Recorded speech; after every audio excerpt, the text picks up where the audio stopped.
ദേശീയ ചലച്ചിത്ര പുരസ്കാര വേദിയിൽ തിളങ്ങി 12th ഫെയിൽ. ക്രാന്ത് മാസിക്ക് മികച്ച നടനുള്ള പുരസ്കാരം നേടിക്കൊടുത്തതും ഈ ചിത്രത്തിലെ അഭിനയമാണ്. വിധു വിനോദ് ചോപ്ര സംവിധാനം, നിർമ്മാണം, രചന എന്നിവ നിർവഹിച്ച് 2023 പുറത്തിറങ്ങിയ ഇന്ത്യൻ ഹിന്ദി ജീവചരിത്ര ഡ്രാമ ചിത്രമായിരുന്നു 12th ഫെയിൽ. കടുത്ത ദാരിദ്ര്യത്തെ അതിജീവിച്ച് ഇന്ത്യൻ പോലീസ് സർവീസ് ഉദ്യോഗസ്ഥനായി തീർന്ന മനോജ് കുമാർ ശർമ്മയെയും ഇന്ത്യൻ റവന്യൂ സർവീസ് ഉദ്യോഗസ്ഥയായ ശ്രദ്ധ ജോഷി ശർമ്മയെയും കുറിച്ചുള്ള അനുരാഗ് പഥക്കിന്റെ 2019 അതേ പേരിൽ പുറത്തിറങ്ങിയ നോൺ ഫിക്ഷൻ പുസ്തകത്തെ ആസ്പദമാക്കിയാണ് ചിത്രം ഒരുക്കിയിരിക്കുന്നത്.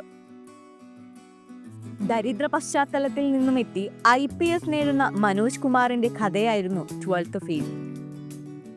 തോൽവികളിൽ തളരാതെ മുന്നേറാനും സ്വപ്നങ്ങൾക്കായി കഠിന പ്രയത്നം ചെയ്യാനും മനോജ് കുമാർ നടത്തുന്ന ത്യാഗങ്ങളാണ് സിനിമ പറഞ്ഞത്. അനേകായിരം ഉദ്യോഗാർത്ഥികളുടെ സ്വപ്നത്തിന് ലഭിച്ച വിജയമായി മനോജിന്റെ വിജയം മാറുന്നിടത്താണ് സിനിമ വൈകാരികമായി വിജയം നേടിയത്. വിക്രാന്ത് മാസിയാണ് മനോജ് കുമാർ ശർമ്മയെ അവതരിപ്പിച്ചത്. മേധ ശങ്കർ, അനന്ത് ജോഷി, അൻഷുമാൻ പുഷ്കർ, പ്രിയാൻഷു ചാറ്റർജി എന്നിവരും പ്രധാന വേഷങ്ങളിലെത്തിയിരുന്നു. 2023 ഒക്ടോബർ 27 തിയേറ്ററുകളിൽ റിലീസ് ചെയ്ത 12th ഫെയിൽ വ്യാപകമായ നിരൂപക പ്രശംസ നേടുകയും ഒരു സ്ലീപ്പർ ഹിറ്റായി മാറുകയും ചെയ്തു. 20 കോടി രൂപ ബഡ്ജറ്റിൽ നിർമ്മിച്ച ചിത്രം ലോകമെമ്പാടുമായി 71 കോടി രൂപയിൽ അധികം കളക്ഷൻ നേടിയിരുന്നു. 2023 ബോളിവുഡിൽ സംഭവിച്ച സൈലന്റ് ഹിറ്റായിരുന്നു ചിത്രം. ഫിലിം ഫെയർ പുരസ്കാരങ്ങളിലും ചിത്രം സാന്നിധ്യം അറിയിച്ചിരുന്നു. 69ാമത് ഫിലിം ഫെയർ അവാർഡിൽ മികച്ച ചിത്രം, മികച്ച സംവിധായകൻ, മികച്ച നടൻ എന്നിവയുൾപ്പെടെ 5 പുരസ്കാരങ്ങൾ ചിത്രം സ്വന്തമാക്കിയിരുന്നു. ബോളിവുഡിലെ വിജയ ചിത്രങ്ങളുടെ പട്ടികയിൽ പുതിയ ചരിത്രമെഴുതിയ 12th ഫെയിൽ ചൈനയിലെ ഷാങ്ഹായ് ഫിലിം ഫെസ്റ്റിവലിലും പ്രദർശിപ്പിച്ചിരുന്നു.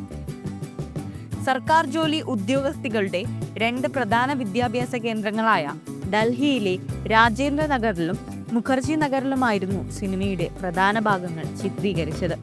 2022 ഡിസംബറിൽ ചിത്രീകരണം പൂർത്തിയായി. 2023 പുറത്തിറങ്ങിയ ബയോപിക്കിലൂടെ വിധു വിനോദ് ചോപ്ര വിജയത്തിലേക്ക് ഒരു തിരിച്ചുവരവ് നടത്തുകയായിരുന്നു. തുടക്കത്തിൽ ബോക്സ് ഓഫീസിൽ കളക്ഷൻ കുറവായിരുന്നെങ്കിലും മികച്ച നിരൂപക പ്രശംസയും മൗത്ത് പബ്ലിസിറ്റിയും കാരണം ചിത്രം സാമ്പത്തികമായി വലിയ വിജയത്തിന് മാറി. അനുരാഗ് കശ്യപ് ഉൾപ്പെടെ ബോളിവുഡിലെ നിരവധി പ്രമുഖർ സിനിമയെ അഭിനന്ദിച്ച് രംഗത്തു വന്നിരുന്നു.